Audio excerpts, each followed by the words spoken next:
Hello guys, current affairs funda में आप सभी का स्वागत है। मैं हूं आपके साथ अभिषेक शर्मा और आज की इस वीडियो सेशन में हम सितंबर सेकंड वीक के सभी इंपॉर्टेंट करंट अफेयर्स कवर करने वाले हैं। हमेशा की तरह आप इस वीडियो को अंत तक जरूर देखिएगा। आज भी आपको काफी कुछ जानने के लिए मिलेगा। सेशन की शुरुआत करने से पहले आप सभी को बताना चाहूंगा, यदि आप हमारे daily current affairs PDF, weekly PDF, monthly PDF और हर महीने के banking and economic awareness PDF चाहते हैं तो करंट अफेयर्स फंडा का 1 ईयर मेंबरशिप प्लान आप ज्वाइन कर सकते हैं, जिसका लिंक आपको वीडियो के डिस्क्रिप्शन में या फिर फर्स्ट कमेंट में मिल जाएगा। आपको बता दें, इस 1 ईयर मेंबरशिप प्लान के तहत जितना भी हमारा पीडीएफ कंटेंट है वो हम आपको 1 साल तक के लिए प्रोवाइड कराते हैं, जिसे आप डाउनलोड कर सकते हैं, प्रिंट आउट भी निकलवा सकते हैं।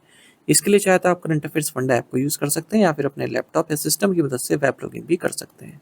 कोई भी आपका एग्जाम हो, banking, SSC, railway, state, PCS, जहाँ पर भी जनरल अवेयरनेस या करंट अफेयर्स पूछे जाते हैं, सभी एग्जाम्स के लिए हमारा पीडीएफ कंटेंट काफ़ी यूजफुल है। इस पीडीएफ कोर्स में आपको आरबीआई सर्कुलर्स भी प्रोवाइड करा रहे हैं, financial awareness, digital awareness, banking awareness, general and economic awareness, सब कुछ आपको एक ही पीडीएफ कोर्स में हम प्रोवाइड करा रहे हैं, वो भी 1 साल की वैलिडिटी के साथ। आरबीआई सर्कुलर्स हमने पिछले 5-6 महीनों के प्रोवाइड कराए हैं, काफ़ी ईजी लैंग्वेज में, वो भी एमसीक्यूज के साथ, ताकि आपकी प्रैक्टिस भी हो सके साथ साथ। और 1 साल की वैलिडिटी है इस पूरे कोर्स की। और पूरे साल भर जितने भी आपके एग्जाम्स होंगे, जहाँ पर भी करंट अफेयर्स या जनरल अवेयरनेस पूछी जाती है, सबके लिए केवल यही कोर्स यूजफुल रहने वाला है। तो ये आपको करंट अफेयर्स फंडा ऐप पर मिल जाएगा। ऐप का लिंक वीडियो के डिस्क्रिप्शन में दिया गया है और फर्स्ट कमेंट में ही पिन कर दिया गया है। लिंक पर क्लिक कीजिएगा, ऐप को इंस्टॉल कीजिएगा। लॉगिन करने के बाद ये कोर्स आप बाय कर पाएंगे। फिर भी कोई डाउट आपका रहता है तो हमारा कस्टमर केयर नंबर है 8448169188। इस पर आप कॉल भी कर सकते हैं या फिर व्हाट्सएप करके भी जानकारी प्राप्त कर सकते हैं। तो बिना किसी देरी के शुरुआत करते हैं इस वीडियो सेशन की। What is the theme of the international literacy day 2025? अंतर्राष्ट्रीय साक्षरता दिवस 2025 का विषय क्या है? ऑप्शंस आपके सामने हैं। सही आंसर ऑप्शन सी है, promoting literacy in the digital era. 1967 से ही इंटरनेशनल लिटरेसी डे हम मनाता आ रहे हैं पूरा वर्ल्ड 8 सितंबर को, और 2025 में इंटरनेशनल लिटरेसी डे का थीम है promoting literacy in the digital era. India recently signed an implementing arrangement for the Chandrayaan-5 mission with which country? Bharat ने हाल ही में किस देश के साथ चंद्रयान 5 मिशन के लिए कार्यान्वयन व्यवस्था पर हस्ताक्षर किए हैं? ऑप्शंस आपके सामने हैं। सही आंसर ऑप्शन बी है, जापान। भारत और जापान ने मिलकर इम्प्लीमेंटिंग अरेंजमेंट साइन किया है चंद्रयान 5 मिशन के लिए, जिसके जरिए जो मून का पोलर रीजन है उसको दोनों ही देशों की स्पेस एजेंसीज हैं वो मिलकर एक्सप्लोर करेंगी। तो भारत की ओर से इंडियन स्पेस रिसर्च ऑर्गेनाइजेशन यानी कि इसरो, और जापान की ओर से जापान एरोस्पेस एक्सप्लोरेशन एजेंसी, ये दोनों मिलकर एक्सप्लोर करेंगी। इसका नाम है चंद्रयान 5 या फिर लूपेक्स आप इसको कह सकते हैं, लूनर पोलर एक्सप्लोरेशन मिशन। तो इसमें लूनर वाटर को भी एक्सप्लोर किया जाएगा, जो लूनर वोलेटाइल मटेरियल्स है उसको स्टडी किया जाएगा। ठीक है, लूनर साउथ पोल पर जो परमानेंटली शैडोड रीजन है उसको स्टडी करेंगे ये लोग। अब इस मिशन में जो जैक्शा है यानी कि जापान की जो स्पेस एजेंसी है, इसका जो लॉन्च व्हीकल है S324L, इससे भेजा जाएगा इस मिशन को। और इसरो द्वारा इसमें लूनर लैंडर बनाया गया है और जापान द्वारा लूनर रोवर बनाया गया है। इसरो लूनर लैंडर बनाने के अलावा जो साइंटिफिक इंस्ट्रूमेंट्स इस मिशन में जो कार्य में लाए जाएंगे उन्हें भी डेवलप कर रहा है। विच मिनिस्ट्री इज ऑर्गेनाइजिंग सारस आजीविका मेला 2025 इन न्यू दिल्ली? कौन सा मंत्रालय नई दिल्ली में सारस आजीविका मेला 2025 का आयोजन कर रहा है? ऑप्शंस आपके सामने हैं। सही आंसर ऑप्शन बी है, ministry of rural development. Union ministry of rural development Saras Aajeevika Mela 2025 को ऑर्गेनाइज कर रहा है major Dhyanchand national stadium, India gate, new Delhi में 5 से 22 सितंबर 2025 के बीच में। लगभग 200 स्टॉल्स यहाँ पर सेटअप किए गए हैं। 400 से ज़्यादा रूरल वुमेन जो कि सेल्फ हेल्प ग्रुप से संबंधित हैं, अलग अलग राज्य और यूनियन टेरिटरीज से, वो इसमें पार्टिसिपेट कर रही हैं। तो ऐसा पहली बार है जब मेला दिल्ली में आयोजित किया जा रहा है और सभी कंपोनेंट्स के साथ, food stalls, sale of goods और भी जो स्टॉल्स लग सकते हैं वो सभी। Who is the author of the book operation Sindoor? Operation Sindoor पुस्तक के लेखक कौन है? राइट आंसर ऑप्शन सी है, retired lieutenant general KJS Dhillon. Chief of the army staff general Upendra Singh, इन्होंने एक बुक को लॉन्च किया है जिसका टाइटल है operation Sindoor, the untold story of India's deep strike inside Pakistan. इसे लिखा है retired lieutenant general KJS Dhillon द्वारा नई दिल्ली में।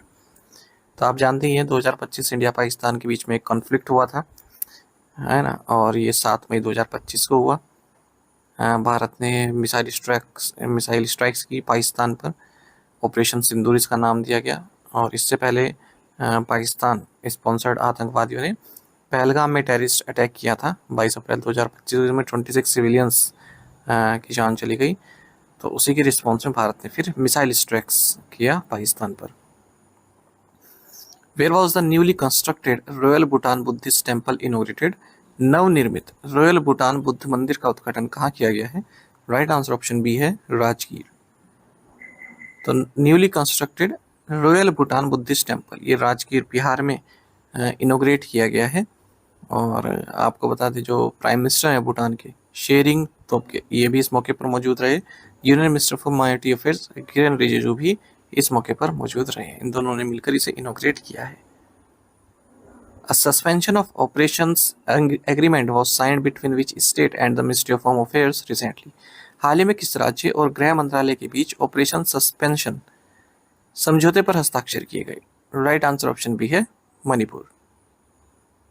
देखिए एक revised suspension of operation agreement sign किया गया है ministry of home affairs, Manipur government और 24 कुकी जो इंसर्जेंट ग्रुप्स के बीच में। और एक नया मैकेनिज्म इनके बीच में लाया गया। जो भी कैडर्स हैं इस कुकी जो इंसर्जेंट ग्रुप्स के, उन्हें आधार कार्ड की नीड होगी यदि वो स्टिपेंड चाहते हैं। तो 2008 में भी suspension of operation pact sign किया गया था। लगभग जो 2200 कैडर्स हैं इस कुकी जो इंसर्जेंट ग्रुप के, ठीक है, इन्हें 6000 रुपये पर मंथ दिया जाता है और वायलेंस को ये त्याग देंगे। लेकिन मई 3, 2023 के बाद से जब से मणिपुर में एथनिक वायलेंस हुआ है उसके बाद से स्टिपेंड इनका रोक दिया गया है। तो अब जो रिवाइज्ड पैक्ट है ये 1 साल के लिए वैलिड है और केवल उन्हें ही दिया जाएगा जिनके पास आधार लिंक्ड बैंक अकाउंट्स हैं, ठीक है। Which country decided to ban as many as 26 social media platforms, citing their failure to meet the deadline to comply with registration requirements in the said country? किस देश ने पंजीकरण आवश्यकता का पालन करने की समय सीमा को पूरा करने में विफलता का हवाला देते हुए 26 सोशल मीडिया प्लेटफॉर्मों पर प्रतिबंध लगाने का फैसला किया है? राइट आंसर ऑप्शन ए है नेपाल। तो केपी शर्मा ओली गवर्नमेंट ने डिसाइड किया है कि 26 सोशल मीडिया प्लेटफॉर्म जिसमें फेसबुक भी है, एक्स भी है, व्हाट्सएप, इंस्टाग्राम, यूट्यूब, इन सभी को बैन कर दिया गया है क्योंकि नेपाल में इनका जो रजिस्ट्रेशन रिक्वायरमेंट है उसकी जो डेडलाइन है वो चली गई है और इन्होंने अपना रजिस्ट्रेशन नहीं कराया है। अब आपको जानते ही हैं कि नेपाली इस पूरे वर्ल्ड में फैले हुए हैं। अब अपने फैमिली से कनेक्ट करने के लिए WhatsApp, team, Meta Messenger, Viber इन सभी का यूज़ करते हैं और अब लेकिन यहाँ पर बैन कर दिए गए हैं। Which state in India has the highest crude birth rate, the number of children born per 1000 people in the population in a year? Bharat में किस राज्य में सबसे अधिक क्रूड जन्म दर है? क्रूड जन्म दर मतलब एक वर्ष में प्रति 1000 जनसंख्या पर पैदा होने वाले बच्चों की संख्या। राइट आंसर ऑप्शन ए है बिहार। तो इंडिया की जो क्रूड बर्थ रेट है यानी कि number of children born per 1000 people in the population in a year, ये 0.7 पॉइंट से डिक्लाइन हुई है। यानी कि 2022 में 19.1 थी और 2023 में 18.4 रही है। कंट्री की जो टोटल फर्टिलिटी रेट है ये भी पहली बार गिरने के लिए देखने के लिए मिली है। दो सालों में 1.9 हो चुके हैं 2023 में। ऐसा जो latest sample registration survey statistical report for 2023 उसमें बताया गया है। 2021 और जो 2022 में इंडिया की जो टोटल फर्टिलिटी रेट था ये 2.0 बना हुआ था। टोटल फर्टिलिटी रेट मतलब अपने जो फर्टिलिटी एज में जो महिला कितना एवरेज बच्चा पैदा करती है, तो ये है 1.9। अब 1.9 बच्चे तो पैदा नहीं हो सकते, ना ही 2.1, 2.2 बच्चे पैदा होते, पर ये एवरेज लिया जाता है। मान लीजिए एक महिला ने 2 बच्चे पैदा करती है, अपनी टोटल फर्टिलिटी जो साइकिल होती है, एक महिला 1 बच्चा पैदा करती है, एक महिला 4 करती है, तो उनका एवरेज लिया जाता है। एवरेज समझ रहे हैं आप कैसे? जैसे 2 + 1 + 3 डिवाइडेड बाई 3 है ना, जितनी महिलाओं का लिया उतने का एवरेज, तो तब निकलता है इस तरह से 1.9, ये मतलब होता है। इस रिपोर्ट को रिलीज किया गया है office of the registrar general of India के द्वारा। इसमें बताया गया कि जो हाईएस्ट क्रूड बर्थ रेट है वो बिहार में है 25.8, लोवेस्ट तमिलनाडु में है 12। बिहार में हाईएस्ट टोटल फर्टिलिटी रेट भी है 2.8 और दिल्ली में लोवेस्ट है 1.2।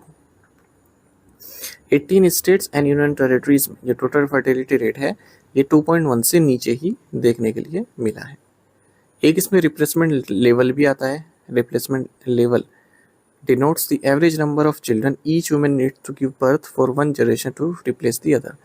अब कितने बच्चे हम ऐसे पैदा करें जो हमारी पूरी जनरेशन को रिप्लेस कर दें, ठीक है, तो उसको बोलते हैं total replacement level.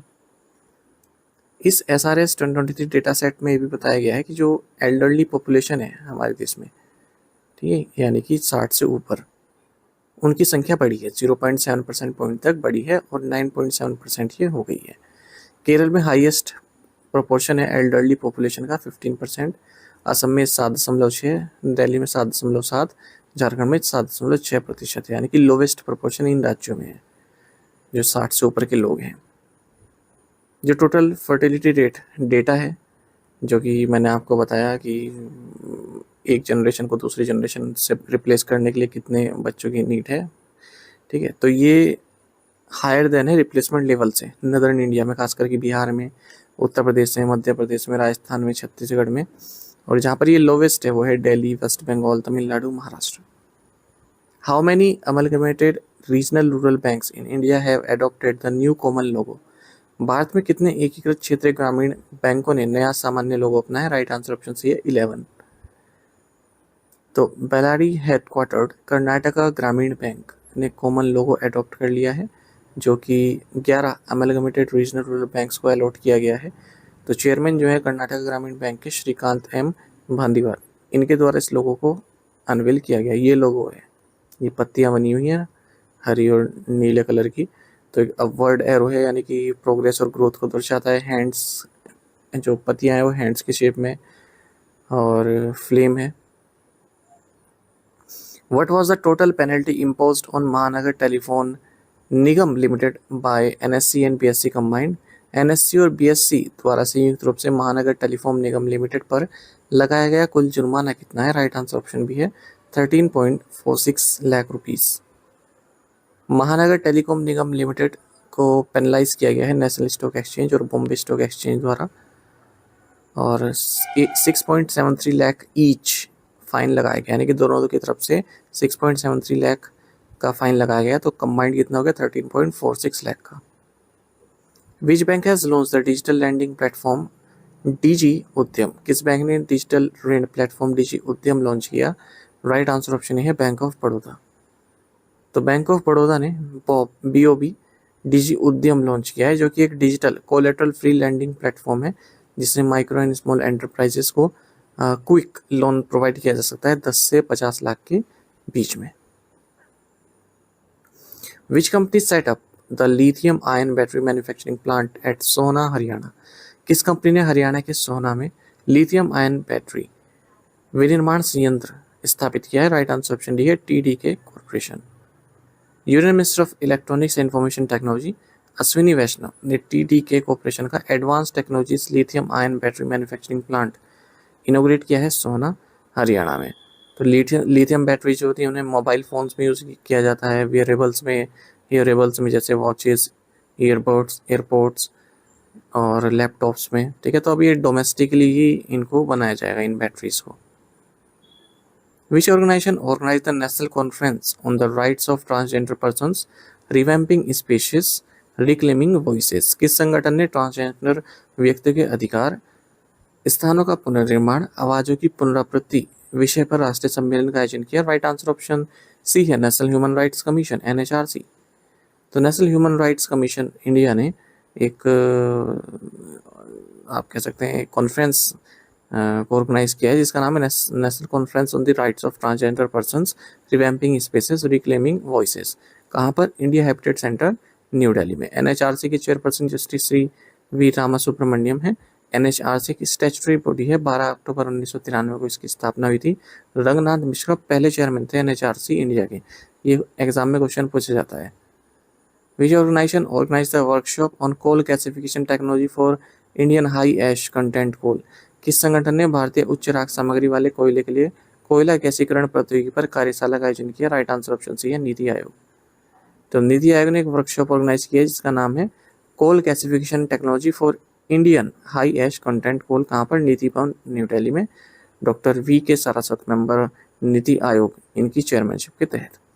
Bharat world का फोर्थ लार्जेस्ट कोल रिजर्व है, 378 बिलियन टन हम प्रोड्यूस करते हैं, मतलब रिजर्व है हमारे पास। और इन्होंने एक और रिपोर्ट जारी की है नीति आयोग ने, इसका टाइटल है strategies and pathways for accelerating growth in pulses towards the goal of आत्मनिर्भरता। तो नीति आयोग के जो मेंबर हैं प्रोफेसर रमेश चंद इन्होंने, और BVR सुब्रमण्यम जो कि CEO नीति आयोग के, इनके द्वारा इसे रिलीज़ किया गया है। उसमें बताया गया है जो पल्स प्रोडक्शन है वो बढ़ रहा है हमारे देश में, और 30.59 MT हो जाएगा 2030 तक, 2047 तक 45.79 MT हो जाएगा। 5 जो मेजर प्रोड्यूसिंग स्टेट्स हैं पल्सेस के, वो राजस्थान, मध्य प्रदेश, गुजरात, आंध्र प्रदेश और कर्नाटक हैं। Which country's Prime Minister Andrew Holness has secured a third term in office? किस देश के प्रधानमंत्री एंड्रयू हॉलनेस ने तीसरा कार्यकाल हासिल किया है? राइट आंसर ऑप्शन बी है जमैका। तो प्राइम मिनिस्टर नरेंद्र मोदी ने जमैका के प्राइम मिनिस्टर एंड्रयू हॉलनेस को कंग्रेचुलेट किया है, क्योंकि इन्होंने थर्ड टाइम अपना पद सिक्योर रखा है और तीसरी बार ये प्राइम मिनिस्टर बने रहेंगे। जमैका लेबर पार्टी है इनकी पार्टी का नाम। जमैका की बात करें, किंगस्टन की कैपिटल है, करेंसी है जमैकन डॉलर। अच्छा, एक करंट अफेयर इससे पहले हमने ये पढ़ा था कि सूरीनाम की पार्लियामेंट ने जेनिफर साइमंस को, जो सूरीनाम है साउथ अमेरिकन कंट्री है, इसकी फर्स्ट वुमेन प्रेसिडेंट नियुक्त किया है। Who won the man singles title at the US open 2025? US open 2025 में पुरुष एकल का खिताब किसने जीता? राइट आंसर ऑप्शन बी है कार्लोस एल्कराज। स्पेन के हैं कार्लोस एल्कराज। इन्होंने जेनिक सिनर को US ओपन फाइनल में हरा लिया है और अपना दूसरा US ओपन टाइटल जीता है। इसी तरह से जो ये कार्लोस एल्कराज हैं, ये अब नंबर 1 रैंकिंग प्लेयर बन गए हैं टेनिस में, मेल्स कैटेगरी में अगर हम बात करें। वहीं अगर हम US ओपन विमेंस फाइनल की बात करें तो बेलारूस की टेनिस प्लेयर अरीना सेवेलेंका, इन्होंने US ओपन जीता है और फाइनल में इन्होंने अमेरिकन प्लेयर अमांडा एनिसिमोवा को हराया है। और रिजल्ट्स देखें तो मेंस डबल्स टाइटल जीता है मार्शल ग्रेनुलर्स और होराशियो जेबलोस ने। विमेंस डबल्स जीता है गैब्रिएला डेब्रोस्की और एरिन रोटलाइफ ने। मिक्स डबल्स जीता है सारा एरानी और एंड्रिया वावासोरी ने। 2025 US ओपन ये 145वां एडिशन था US ओपन हिस्ट्री का, और पूरे साल भर का ये चौथा और आखिरी ग्रैंड स्लैम इवेंट था, न्यूयॉर्क सिटी में खेला गया। तो साल में 4 ग्रैंड स्लैम खेले जाते हैं, सबसे पहले ऑस्ट्रेलियन ओपन, फिर फ्रेंच ओपन, फिर विंबलडन और लास्ट होता है US open. Which team did India defeat in the final of the Asia cup 2025 men's hockey tournament? Asia cup 2025 पुरुष हॉकी टूर्नामेंट के फाइनल में भारत ने किस टीम को हराया? राइट आंसर ऑप्शन डी है Republic of Korea. Indian men's hockey team Asia cup 2025 champion बन गई है। इन्होंने फाइनल में साउथ कोरिया या फिर रिपब्लिक ऑफ कोरिया को 4-1 से हराया है। ये final Rajgir sports complex Bihar में खेला गया, और 8 साल से भारत जीता नहीं था इस टाइटल को, और अब जीत चुका है। साथ ही इस जीत के साथ हॉकी वर्ल्ड कप 2026 जो होगा नीदरलैंड्स बेल्जियम में, उसके लिए भारत क्वालिफाई कर चुका है। भारत इस एशिया कप टाइटल को 4 बार जीत चुका है, और सबसे ज़्यादा बार जीता है साउथ कोरिया, 5 बार। ये जो 2025 मेंस हॉकी एशिया कप था, ये 12वां एडिशन था इस टूर्नामेंट का, 4 साल में एक बार होता है और एशियन हॉकी फेडरेशन द्वारा ऑर्गेनाइज किया जाता है। इस बार पाकिस्तान की टीम नहीं आई, उसके बदले बांग्लादेश को जगह दी गई। ओमान की टीम भी नहीं आई, उसके बदले कजाकिस्तान की टीम को जगह दी गई। Which Indian filmmaker won the Best Director Award for her film Songs of Forgotten Trees at the 82nd Venice international film festival? किस भारतीय फिल्म निर्माता ने 82वें वेनिस अंतर्राष्ट्रीय फिल्म महोत्सव में अपनी film songs of forgotten trees के लिए सर्वश्रेष्ठ निर्देशक का पुरस्कार जीता है? राइट आंसर ऑप्शन डी है Anuparna Roy. Indian film maker हैं अनुपर्णा रॉय। इन्होंने 82nd Venice international film festival में बेस्ट डायरेक्टर अवार्ड जीता है। जूरी प्रेसिडेंट जूलिया डुकोर्न द्वारा इनका नाम अनाउंस किया गया, और इन्होंने ओरिजोंटी सेक्शन, इस फेस्टिवल में कैटेगरी थी ओरिजोंटो, उस कैटेगरी में इन्होंने अवार्ड जीता है अपनी film songs of forgotten trees के लिए। ये जो कैटेगरी है, ये सिनेमा में जो न्यू ट्रेंड्स हैं, जो डेब्यू वर्क है, यंग टैलेंट्स हैं, उन पर फोकस रहा। सॉन्ग्स ऑफ फॉरगॉटन ट्रीज में 2 किरदार हैं मुख्यतः। एक तो है थूया जो कि माइग्रेंट एंड एस्पायरिंग एक्ट्रेस है मुंबई में, दूसरी है श्वेता जो कि कॉर्पोरेट प्रोफेशनल रही है। Who has become the first millennial saint in the Catholic church? Catholic church में प्रथम सहस्त्राब्दी संत कौन बने हैं? राइट आंसर ऑप्शन बी है कार्लो एक्यूटिस। देखिए लंदन बोर्न इटालियन टीनेजर रहे एक, ये फर्स्ट मिलेनियन संत की उपाधि ने दी गई है और ये इंटरनेट पर कैथोलिक टीचिंग को शेयर किया करते थे।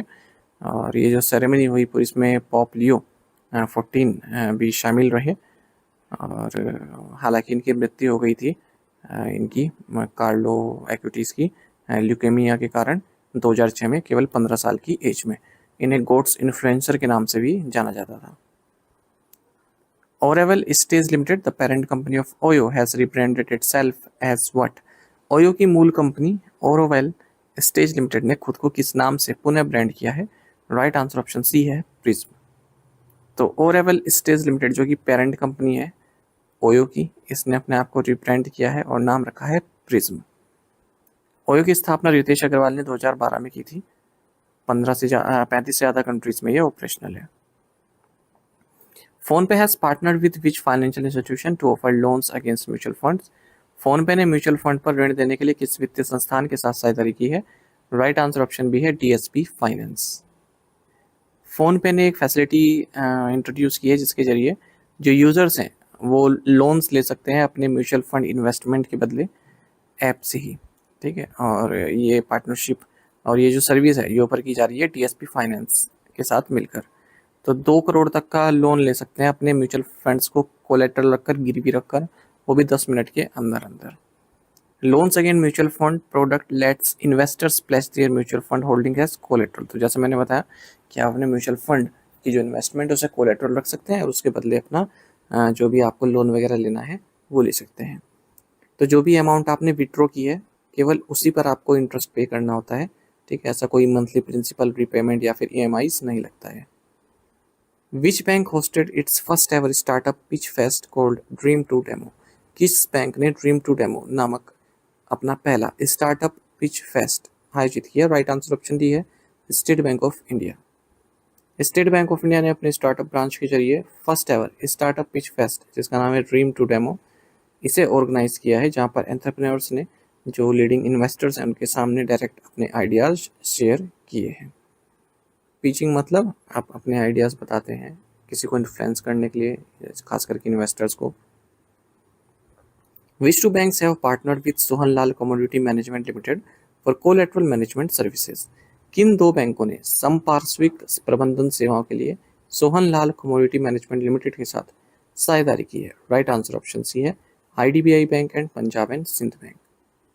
सोहनलाल कमोडिटी मैनेजमेंट लिमिटेड जो कि एक post harvest logistic and agri solutions company है, इसने कोलैबोरेशन अनाउंस किया है आईडीबीआई बैंक और पंजाब एंड सिंध बैंक के साथ, ठीक है, कोलैटरल मैनेजमेंट सर्विस प्रोवाइड कराने के लिए।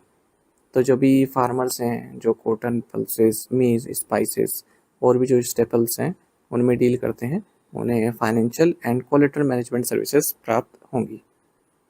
Which institution collaborated with NITI Aayog for the report Introduction to 2D Materials? किस संस्था ने introduction to 2D material report के लिए नीति आयोग के साथ सहयोग किया है? राइट आंसर ऑप्शन डी है आईआईएससी बेंगलुरु। नीति आयोग का जो फ्रंटियर टेक हब है इसने 4th एडिशन लॉन्च किया है अपने future front quarterly insight series का, जिसका टाइटल है इंट्रोडक्शन टू 2D मटेरियल्स। इसको डेवलप किया गया है Indian institute of science Bengaluru के साथ मिलकर। 2D मटेरियल्स की क्या इंपॉर्टेंस है, भारत को क्यों इस और ज़्यादा ध्यान देना चाहिए, वही सब इसमें बताया गया है। तो जो ह्यूमन एयर होता है ना, उस ह्यूमन एयर की जो विड्थ होता है उसका 180,000 भाग होता है एक 2D मटेरियल, इतना थिन होता है। या फिर आप कह सकते हैं 8 lakh times smaller than pencil की जो टिप होती है उससे, ठीक है। इतनी थिकनेस के बाद भी ये 200 टाइम्स स्ट्रॉन्ग होता है स्टील से और कॉपर से ज़्यादा अच्छी तरह से इलेक्ट्रिसिटी कंडक्ट कर सकता है। 2D materials are crystalline substances with a thickness ranging from 1 to a few atomic layers, typically less than 1 nanometer। और इनकी जो उपयोगिता है वो इलेक्ट्रॉनिक, ऑप्टिकल, मैकेनिकल प्रॉपर्टीज में काफ़ी रहती है। Who has been reappointed as the part-time chairman of Yes Bank? Yes bank के अंशकालिक अध्यक्ष के रूप में किसे पुनः नियुक्त किया गया? राइट आंसर ऑप्शन डी है रामा सुब्रमण्यम गांधी। तो रिजर्व बैंक ऑफ इंडिया ने रामा सुब्रमण्यम गांधी को रीअपॉइंट किया है पार्ट टाइम चेयरमैन 20 सितंबर 2025 से 13 मई 2027 तक। ये डिप्टी गवर्नर के तौर पर सर्व किया इन्होंने रिजर्व बैंक ऑफ इंडिया में 3 साल तक 2014 से 2017 तक। Who has taken charge as the chairman and managing director of NHPC Limited? NHPC Limited के अध्यक्ष एवं प्रबंध निदेशक के रूप में किसने कार्यभार संभाला है? राइट आंसर ऑप्शन डी है Bhupendra Gupta. Bhupendra Gupta chairman and managing director बनाए गए हैं NHPC लिमिटेड के, जो कि इंडिया की लार्जेस्ट हाइड्रो पावर कंपनी है, एक नवरत्न सेंट्रल पब्लिक सेक्टर एंटरप्राइज है। इसका हेडक्वार्टर्स फरीदाबाद हरियाणा में है। Who was honored with the professor V.K. Gokak award? Professor V.K. Gokak पुरस्कार से किसे सम्मानित किया गया? राइट आंसर ऑप्शन है आनंद वी पाटिल। तो भारतीय विद्या भवन और विनायक गोकाक वंगमया ट्रस्ट इन्होंने मिलकर professor V.K. Gokak award ceremony आयोजित की है। और आनंद वी पाटिल जो कि बाल साहित्य अवार्ड के रिसिपेंट भी रह चुके हैं, इन्हें प्रोफेसर V.K. गोकाक अवार्ड दिया गया है। जो प्रोफेसर V.K. गोकाक यानी कि विनायका कृष्णा गोकाक हैं, ये इंडियन राइटर रहे हैं और ज्ञानपीठ अवार्ड के रेसिपिएंट भी रहे हैं। स्कूल्स में कन्नड़ा जो कन्नड़ा लैंग्वेज है उसको प्राइमेसी देने के लिए इनका कार्य सराहा गया है। Which DRDO laboratory has developed the underwater signaling system Signal Star Naval Flare? DRDO की किस प्रयोगशाला ने under water signalling system signal star naval flare विकसित किया? राइट आंसर ऑप्शन सी है high energy materials research laboratory HEMRL। तो जो HEMRL है high energy materials research laboratory, ये DRDO यानी कि defence research and development organisation की एक फैसिलिटी है, पुणे में स्थित है। इसने सक्सेसफुली एक अंडर वाटर सिग्नलिंग सिस्टम यानी कि पानी के अंदर सिग्नलिंग सिस्टम इसने तैयार किया है जिसका नाम है सिग्नल स्टार नेवल फ्लेयर। और कहाँ पर यूज़ किया जाएगा? जो कलवरी क्लास सबमरीन्स हैं इंडियन नेवी की, वहाँ पर यूज़ किया जाएगा। Signal Star Naval Welfare is a specially designed underwater signal device tailored to the demanding operational needs of submarine. It is ejected from the submarine signal ejector। जो submarine का जो signal ejector है उसमें से ये signal निकलता है और वाटर कॉलम के जरिए ट्रेवल करता हुआ एक्टिव हो जाता है जब सरफेस पर ये पहुंचता है। ठीक है। Which institute scientists have proposed Pratyush mission design to unlock the cosmic dawn? किस संस्थान के वैज्ञानिकों ने कॉस्मिक डॉन को अनलॉक करने के लिए डिजाइन किए गए प्रत्यूष मिशन का प्रस्ताव दिया है? राइट आंसर ऑप्शन बी है Raman research institute Bengaluru. Raman research institute Bengaluru के साइंटिस्ट ने एक मिशन प्रपोज किया जिसका नाम है प्रत्यूष। तो इससे कॉस्मिक डॉन के बारे में काफ़ी जानकारी प्राप्त हो सकती है। कॉस्मिक डॉन मतलब वो समय जब सबसे पहली बार स्टार्स एंड गैलेक्सीज द्वारा यूनिवर्स की स्थापना हुई थी, या फिर यूनिवर्स जो है फॉर्म हुआ था। ठीक है, किस तरह से इवॉल्व हुए वहाँ से सब कुछ उस बारे में पता चलेगा। तो प्रत्यूष का मतलब है probing reionization of the universe using signal from hydrogen. तो ये एक रेडियो टेलीस्कोप है, मून के फार साइड पर इसको रखा जाए। दिस कैन हेल्प डिटेक्ट अ फेंट radio signal emitted from hydrogen atoms which carries imprints of several events of the cosmic dawn. The nominal lifetime जो इस पेलोड का होगा 2 साल का होगा। Who inaugurated the newly constructed state-of-the-art chemical laboratory at the National Test House Ghaziabad? राष्ट्रीय परीक्षणशाला गाजियाबाद में नवनिर्मित अत्याधुनिक रासायनिक प्रयोगशाला का उद्घाटन किसने किया? राइट आंसर ऑप्शन बी है प्रहलाद जोशी। तो union minister for consumer affairs, food and public distribution and new energy Pralhad Joshi ने केमिकल लेबोरेटरी को इनोग्रेट किया है नेशनल टेस्ट हाउस गाजियाबाद में।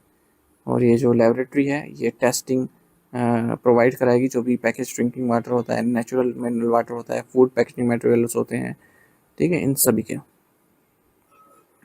What is the new name given to the US department of defence under Donald Trump's executive order? Trump के कार्यकारी आदेश के तहत अमेरिकी रक्षा विभाग को दिया गया नया नाम क्या है? राइट आंसर ऑप्शन है department of war. US president Donald Trump ने एक एग्जीक्यूटिव ऑर्डर को साइन किया है जिसके जरिए डिपार्टमेंट ऑफ डिफेंस का नया नाम होगा डिपार्टमेंट ऑफ वॉर। पहले भी यही नाम था वर्ल्ड वॉर सेकंड के बाद, लेकिन फिर इसको दोबारा चेंज कर दिया था department of defence. Who has been appointed as the new deputy prime minister of United kingdom?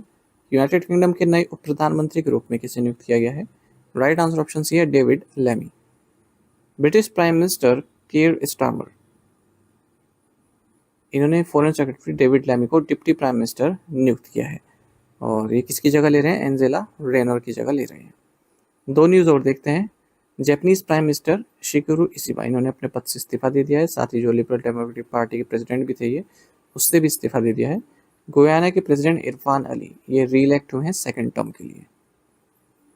To the point questions, उनके आंसर देखें। Duleep trophy is played in which format? तो first class cricket. The McMahon line separates India and which country? China.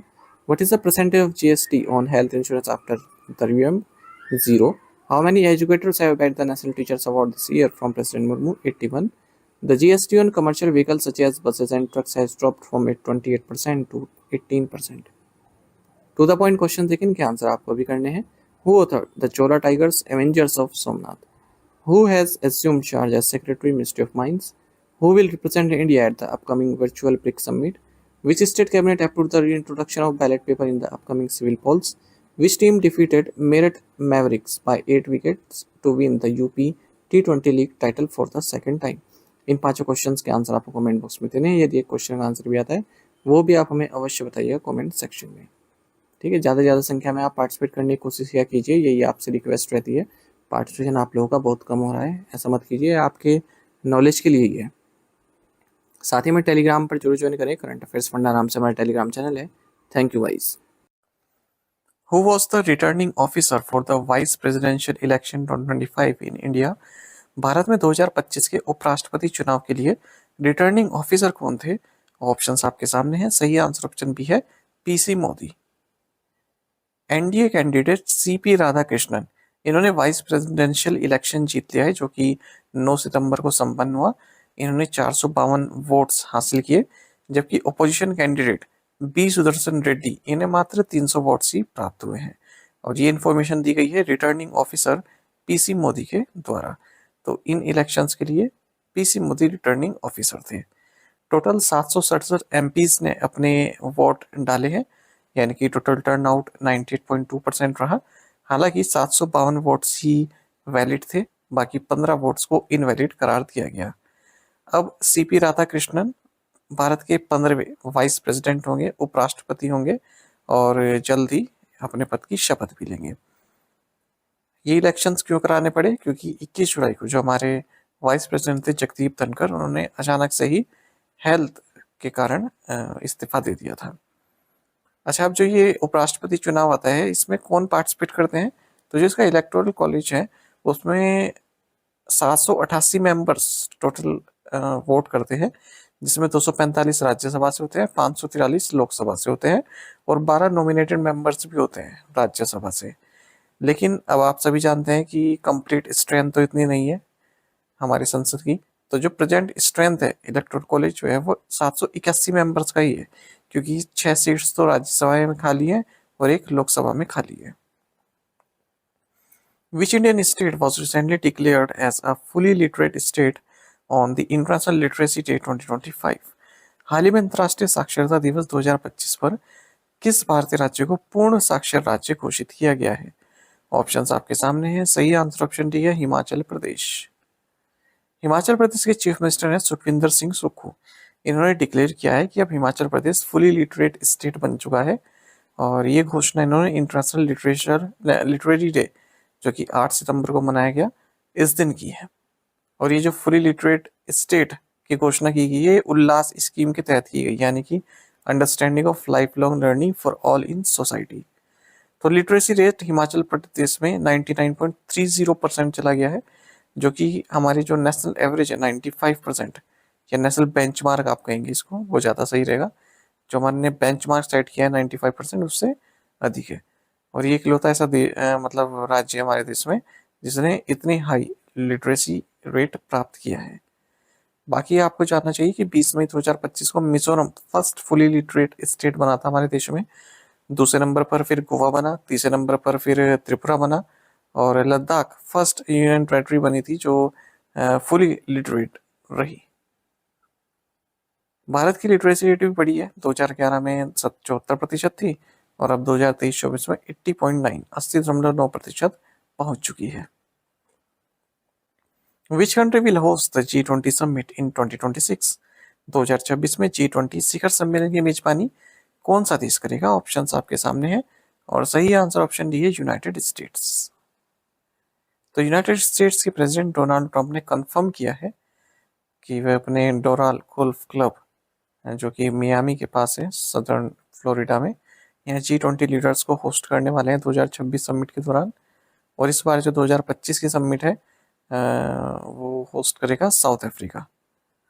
तो ये होगी G20 Johannesburg summit. South Africa में जो Johannesburg है वहाँ पर ये मीटिंग होने वाली है इस बार 22 से 23 नवंबर के बीच में G20 लीडर्स की। पहली बार है जब ये जोहानिसबर्ग साउथ अफ्रीका में या फिर आप कहें अफ्रीकन कॉन्टिनेंट में ये G20 समिट होने जा रही है। और 2026 में कौन करेगा? यूएसए। G20 या फिर ग्रुप ऑफ 20 एक इंटर गवर्नमेंटल फोरम है जिसमें 19 देश हैं और एक यूरोपियन यूनियन है और एक अफ्रीकन यूनियन है। G20 की स्थापना 1999 में हुई थी। अफ्रीकन यूनियन लेटेस्ट इसमें ऐड हुआ है, 21 मेंबर ऐड हुआ है। जब भारत ने होस्ट किया था 2023 में तब ऐड हुआ था और ऑफिशियली रिप्रेजेंट किया इसने 2024 समिट जो ब्राजील में हुई थी। अच्छा, G20 का कोई भी परमानेंट सेक्रेटरीट या स्टाफ नहीं है या फिर आपका हेडक्वार्टर्स नहीं है। पहली G20 समिट 14-15 नवंबर 2008 को वाशिंगटन डीसी यूएसए में ही हुई थी। Who has been elected as Thailand's next prime minister?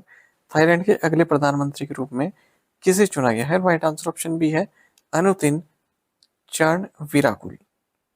Thailand की पार्लियामेंट ने वोट किया है और अनुतिन चार्नविराकुल जो कि भूमचाई थाई पार्टी से हैं, ये कंट्री के नेक्स्ट प्राइम मिनिस्टर होंगे।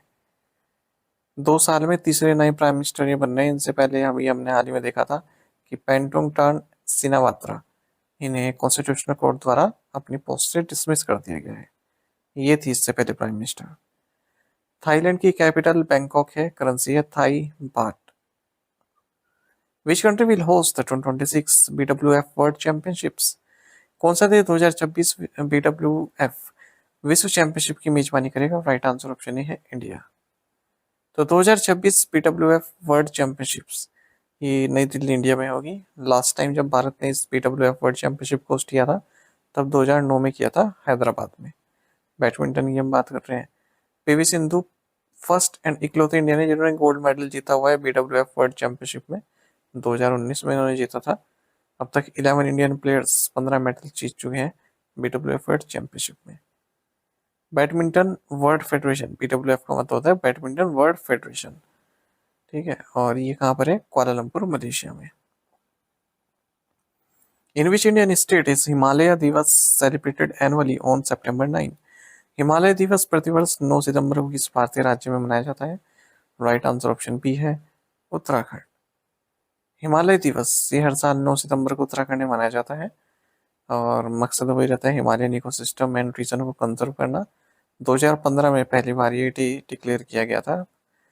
2025 में कोई स्पेसिफिक थीम नहीं रहा पर ये इस पर फोकस किया गया। तो हिमालय एंड डिजास्टर्स, दूसरा है rising with the Himalayas to accelerate sustainable development goals. At which port was India's first port based green hydrogen pilot project launched? Bharat की पहली बंदरगाह आधारित ग्रीन हाइड्रोजन पायलट परियोजना का उद्घाटन किस बंदरगाह पर किया गया? राइट आंसर ऑप्शन डी है वीओ चिदम्बरनार पोर्ट, तमिलनाडु।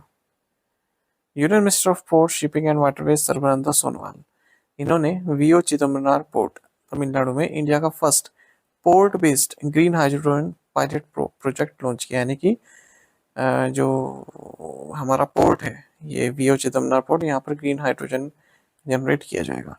इस फैसिलिटी को 3.87 करोड़ रुपए की लागत से बनाया जा रहा है और इसकी कैपेसिटी रहेगी 10 normal cubic metre per hour green hydrogen generate यहाँ पर की जाएगी।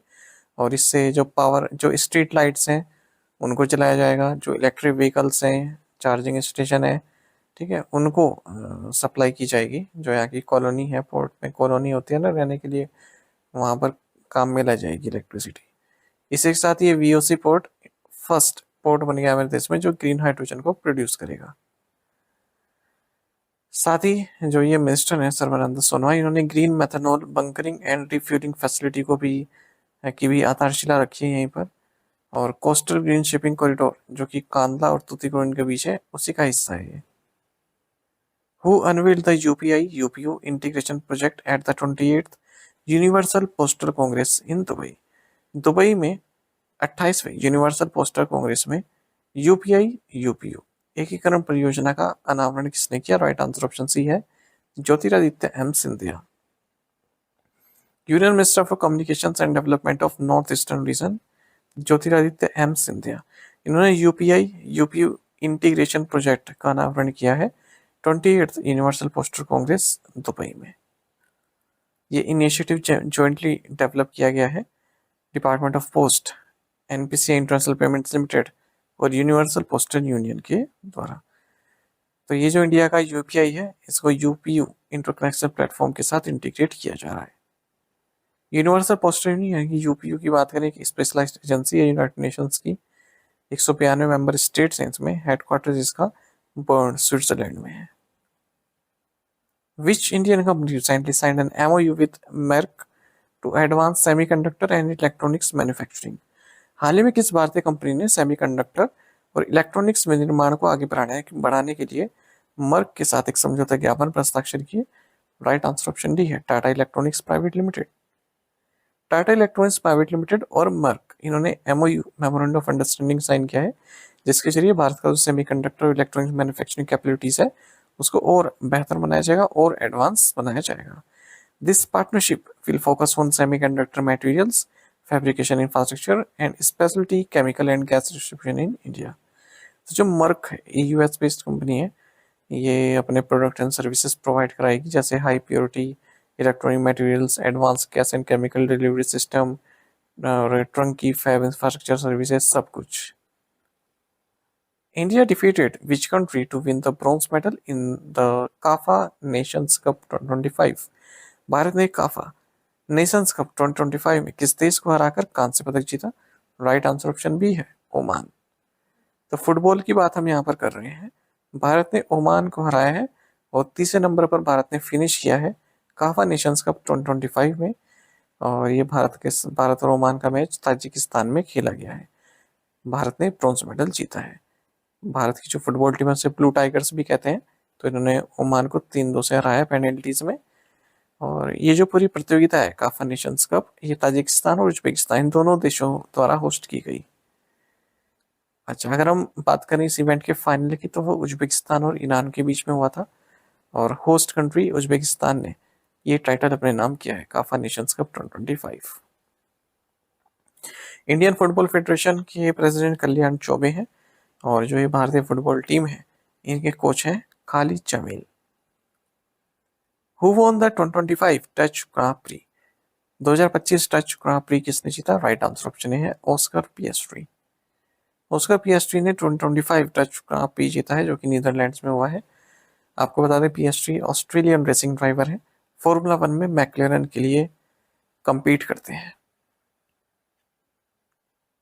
India's first electric tug will be deployed eight which port? Bharat का पहला इलेक्ट्रिक टग किस बंदरगाह पर तैनात किया जाएगा? राइट आंसर ऑप्शन डी है दीनदयाल पोर्ट कांदला। तो नॉर्वे हेडक्वार्टर्ड कोंग्सबर्ग मैरीटाइम ये कंपनी है नॉर्वे की, इसने एक एग्रीमेंट साइन किया है जिसके जरिए fully integrated equipment package provide कराएगा इंडिया के फर्स्ट इलेक्ट्रिक टग को स्टैब्लिश करने के लिए कांदला के दीनदयाल पोर्ट पर। इस तरह से हमारे देश का पहला ग्रीन टग ट्रांजिशन प्रोग्राम बनेगा। ये टग डिजाइन किया गया है नव नौतिक इंडिया द्वारा। 60 टन बोलार्ड पुल रहेगा इसमें। और टग मतलब आप समझे ना, जैसे कोई गाड़ी होती है, हम देखते हैं कोई नो पार्किंग में खड़ी हो जाती है तो उसको टग करके ले जाते हैं ना, है ना, उसको उठा कर ले जाते हैं। तो इसी तरह से यहाँ पर भी ये इलेक्ट्रिक टग है ये। जैसे कोई शिप है उसको एक किनारे से दूसरे किनारे पर ले गए, उसके काम आएगा ये। Who has been appointed as the associate administrator, the highest ranking civil service post at NASA? NASA में सर्वोच्च रैंकिंग सिविल सेवा पद एसोसिएट एडमिनिस्ट्रेटर के तौर पर किसे नियुक्त किया गया है? राइट आंसर ऑप्शन बी है अमित क्षत्रिय। तो इंडियन अमेरिकन अमित क्षत्रिय ये एसोसिएट एडमिनिस्ट्रेटर बनाए गए हैं नासा में। नासा में highest ranking civil service post है। बाकी आपको जानना चाहिए नासा के जो एक्टिंग एडमिनिस्ट्रेटर है इनका नाम है Sean P Duffy.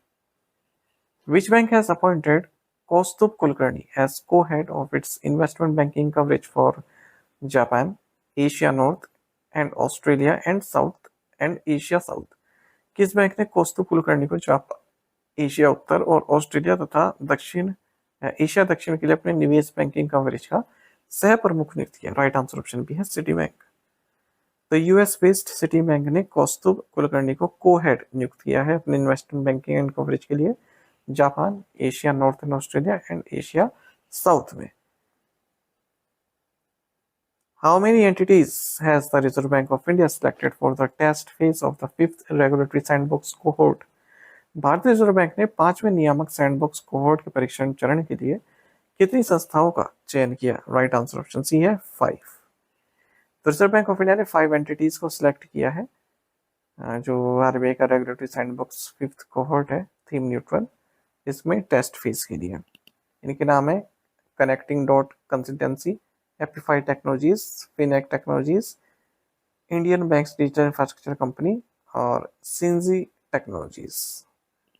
Regulatory sandbox मैंने आपको पहले ही बताया था।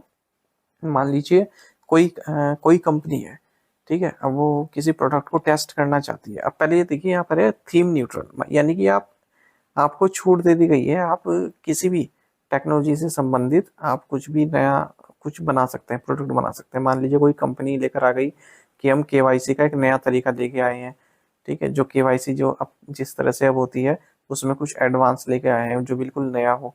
तो आरबीआई ने क्या कहा कि आप क्या कीजिए, रेगुलेटरी सैंडबॉक्स पे अप्लाई कीजिए। रेगुलेटरी सैंडबॉक्स में क्या होता है, रिजर्व बैंक ऑफ इंडिया पूरी फैसिलिटी उनको प्रोवाइड कराता है कि कंट्रोल्ड एनवायरनमेंट में उन जो प्रोडक्ट है, किसी कंपनी ने जो प्रोडक्ट बनाया, कोई ऐप बनाया, सॉफ्टवेयर बनाया है, उसको टेस्ट किया जाता है और कुछ चुनिंदा लोगों पर या फिर चुनिंदा बैंकों पर उसको अप्लाई किया जाता है, देखा जाता है किस तरह से वर्क कर रहा है ना। अगर कोई सुधार की जरूरत होती है तो सुधार किया जाता है। आरबीआई इसमें जो है अपनी टेक्निकल टीम भी इसमें प्रोवाइड कराता है, ठीक है, हर तरह से सहयोग इसमें कराता है। तो पहले टेस्ट किया जाता है, उसके बाद फिर नेशनल लेवल पर उस प्रोडक्ट को उतारा जाता है। तो ये मतलब हुआ है रेगुलेटरी सैंडबॉक्स का। थीम न्यूट्रल है, यानी कि आप कुछ भी थीम बना सकते हैं, किसी पर भी बना सकते हैं, कोई स्पेसिफिक आपको प्रॉब्लम नहीं दी गई है जिस पर आपको कोई चीज काम करना है। In financial 25, which Indian bank received the highest number of customer complaints? वित्त वर्ष 2025 में किस भारतीय बैंक को ग्राहकों की सबसे अधिक शिकायतें प्राप्त हुई? राइट आंसर ऑप्शन ए है एसबीआई। तो हम बात कर रहे हैं जो बैंक है इनके जो fiscal 25 business responsibility and sustainability report है, सब बैंकों ने अपने अपनी निकाली है, उसकी बात कर रहे हैं और देख रहे हैं कि कहाँ पर कंज्यूमर या कस्टमर कंप्लेंट सबसे ज़्यादा देखने के लिए है। तो हमारे देश का largest lender State Bank of India highest number of customer complaint मिली है फाइनेंशियल 25 में। और अगर हम प्राइवेट बैंक से बात करें तो वहाँ पर एक्सिस बैंक को सबसे ज़्यादा मिली है। ओवरऑल अगर हम प्राइवेट और पब्लिक सेक्टर बैंक को मिलाकर देखें तो एसबीआई को सबसे ज़्यादा मिली है। एसबीआई को 6,87,000 कंप्लेंट्स मिली है, ठीक है। Which state will celebrate the first ever sunrise festival at Dong? कौन सा राज्य डोंग में पहली बार सनराइज फेस्टिवल आयोजित करेगा?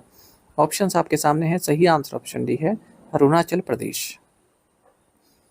अरुणाचल प्रदेश के चीफ मिनिस्टर पेमा खांडू ने अनाउंस किया है कि फर्स्ट एवर सनराइज फेस्टिवल मनाया जाएगा डोंग विलेज में, जो कि अरुणाचल प्रदेश के अंजो डिस्ट्रिक्ट में आता है।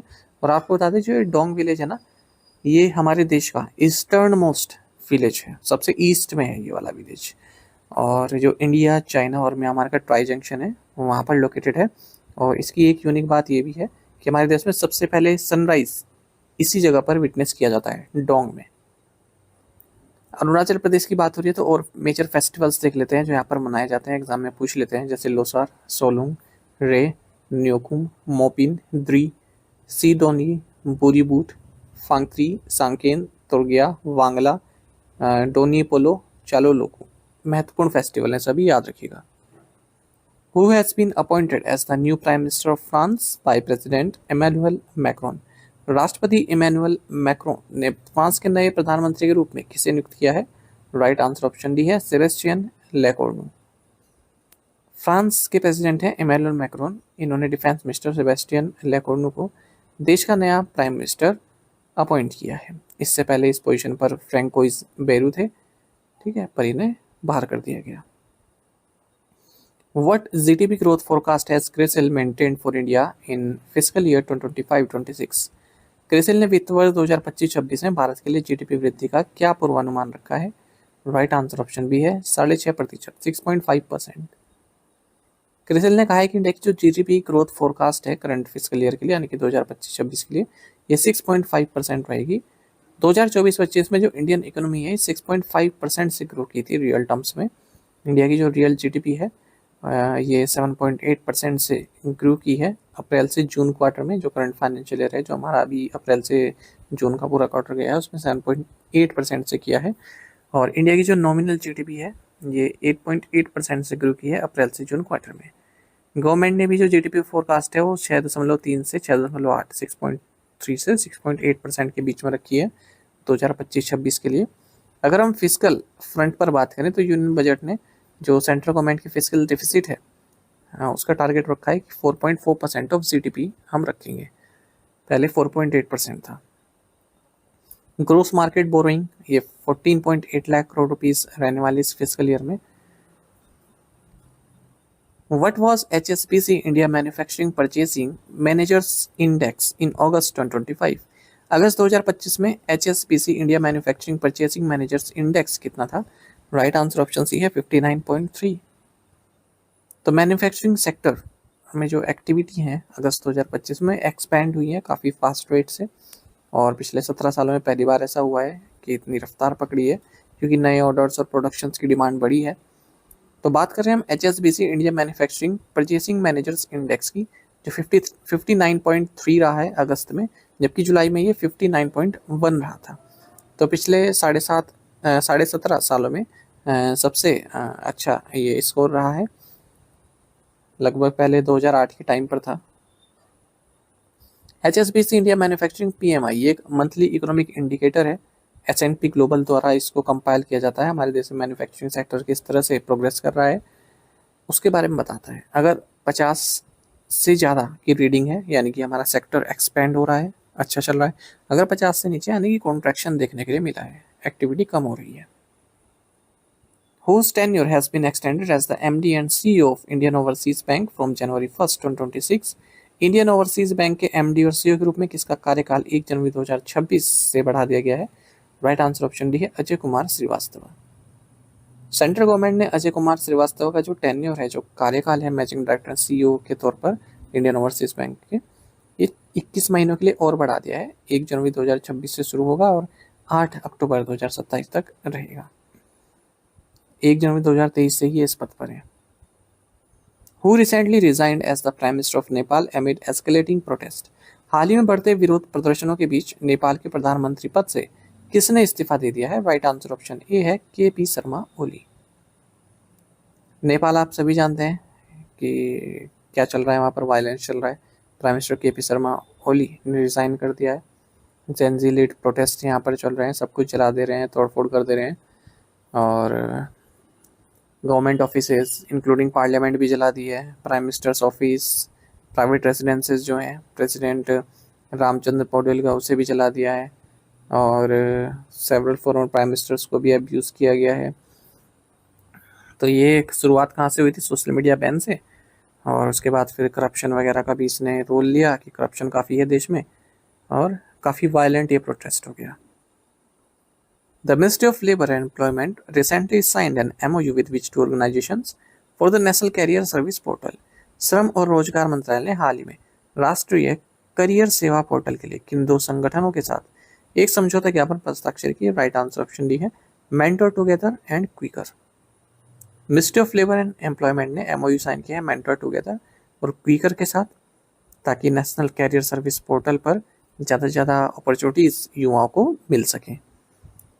अच्छा, ये जब पूरा PIB का नोट था, इसी में ही जो मानसुख मांडविया है उन्होंने एक बात और दोहराई थी, तो मैंने यहाँ पर अलग से लाइन लिख दी है, इंपॉर्टेंट हो सकती है। वर्ल्ड इकोनॉमिक फोरम की जो the future of jobs report 2025 है उसमें बताया गया कि इंडिया की जो अनएम्प्लॉयमेंट रेट है ये 2% है, जो कि G20 नेशंस में सबसे कम है। Which digital payments platform has received NPCI approval to operate as a third-party application provider?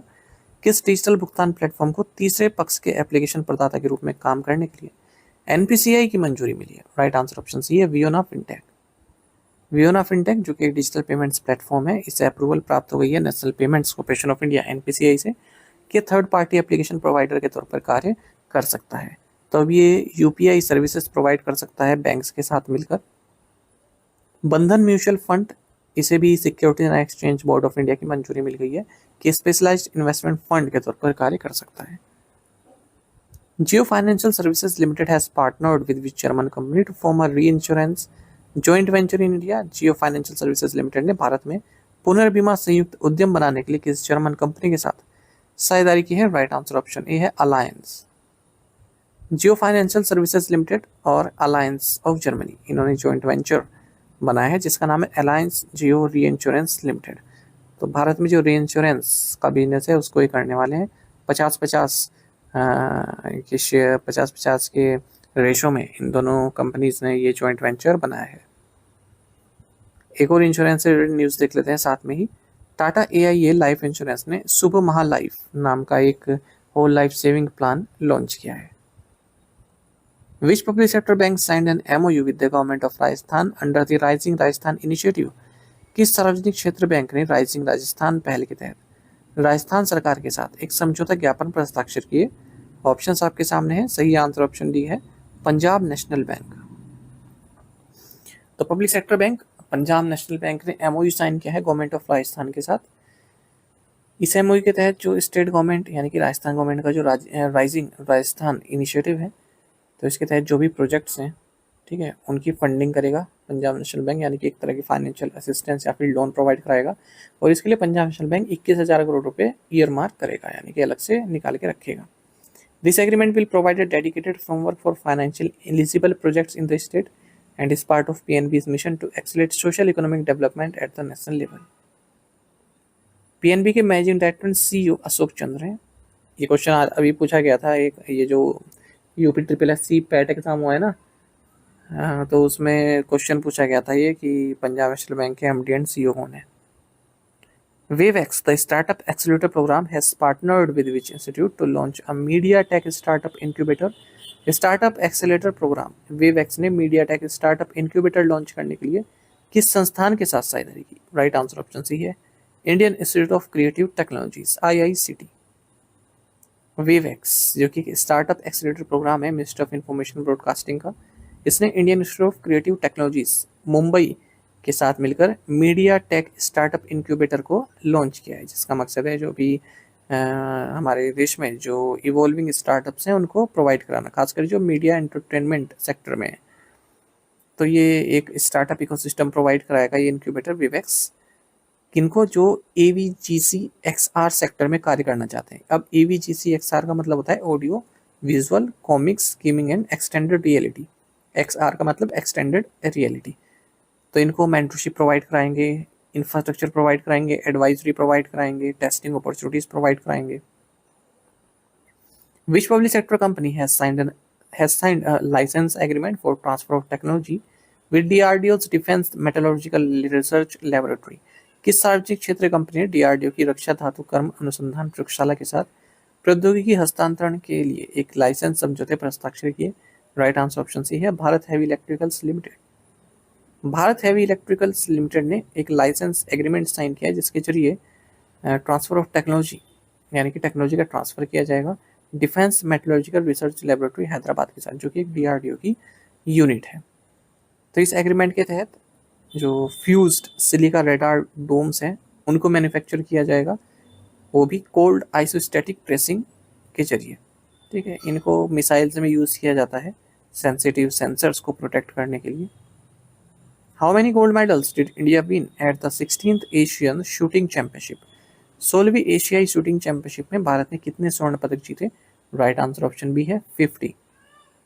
तो भारत ने सबसे उम्दा अब तक का प्रदर्शन किया है 16th एशिया शूटिंग चैंपियनशिप में, जो कि सिमकंड कजाकिस्तान में हुआ है। 50 गोल्ड मेडल इन्होंने जीते हैं और मेडल टैली को टॉप किया है। टोटल मेडल टैली भारत की 99 की रही है, जिसमें 26 सिल्वर 23 ब्रॉन्ज मेडल भी हैं।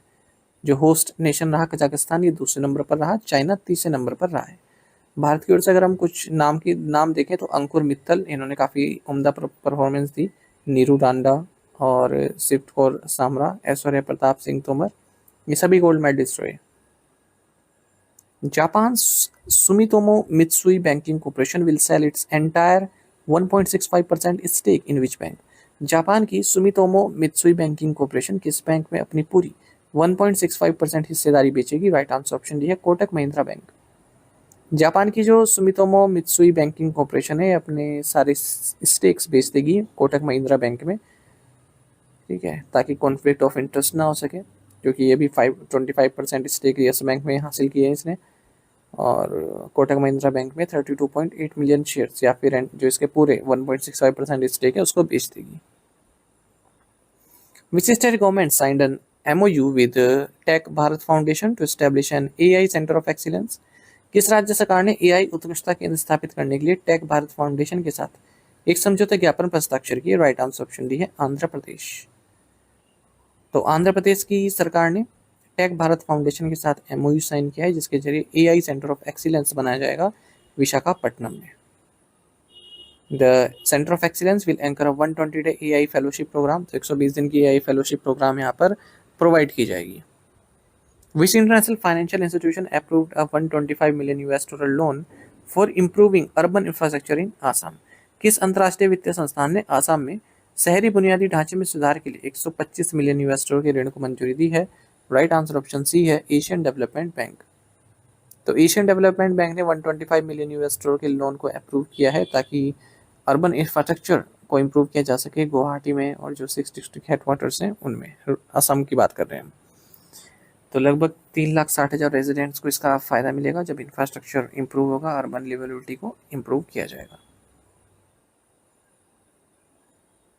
एशियन डेवलपमेंट बैंक की स्थापना 1966 में हुई थी। कई बार एग्जाम में पूछा जाता है इसका स्थापना वर्ष, याद रखिएगा। हेडक्वार्टर्स इसका फिलीपींस में है और 69 मेंबर्स हैं इसके। एशिया से भी हो सकते हैं और बाहर से भी हो सकते हैं। इस joint military exercise between which two countries? Sagarmatha Maitri किन दो देशों के बीच एक संयुक्त सैन्य अभ्यास है? ऑप्शंस आपके सामने हैं। सही आंसर ऑप्शन सी है नेपाल एंड चाइना। तो सागरमाथा फ्रेंडशिप का 5th एडिशन हाल ही में काठमांडू में शुरू हुआ है। ये जो सागरमाथा फ्रेंडशिप एक्सरसाइज है या फिर सागरमाथा मैत्री आप इसको कह सकते हैं, ये एक जॉइंट मिलिट्री एक्सरसाइज है नेपाल आर्मी और People's Liberation Army of China के बीच में। 2017 से ही होती आ रही है रोटेशन बेसिस पर, एक बार चाइना इसको आयोजित करता है, एक बार नेपाल इसको आयोजित करता है। तो सागरमाथा फ्रेंडशिप या फिर आप इसको कह सकते हैं हिंदी में सागरमाथा मैत्री। When is the international day for south south cooperation observed? अंतर्राष्ट्रीय दक्षिण दक्षिण सहयोग दिवस कब मनाया जाता है? ऑप्शंस आपके सामने हैं। सही आंसर ऑप्शन सी है 12 सितंबर। तो international day for south south cooperation ये 12 सितंबर को हर साल मनाया जाता है। 2025 में इसका थीम है new opportunities and innovation through south south and triangular cooperation. Basically south south cooperation मतलब जो डेवलपिंग कंट्रीज है उनके बीच में cooperation, mutual respect. National forest martyrs day in India is observed annually on which date? बाद में राष्ट्रीय one शहीद दिवस कब मनाया जाता है?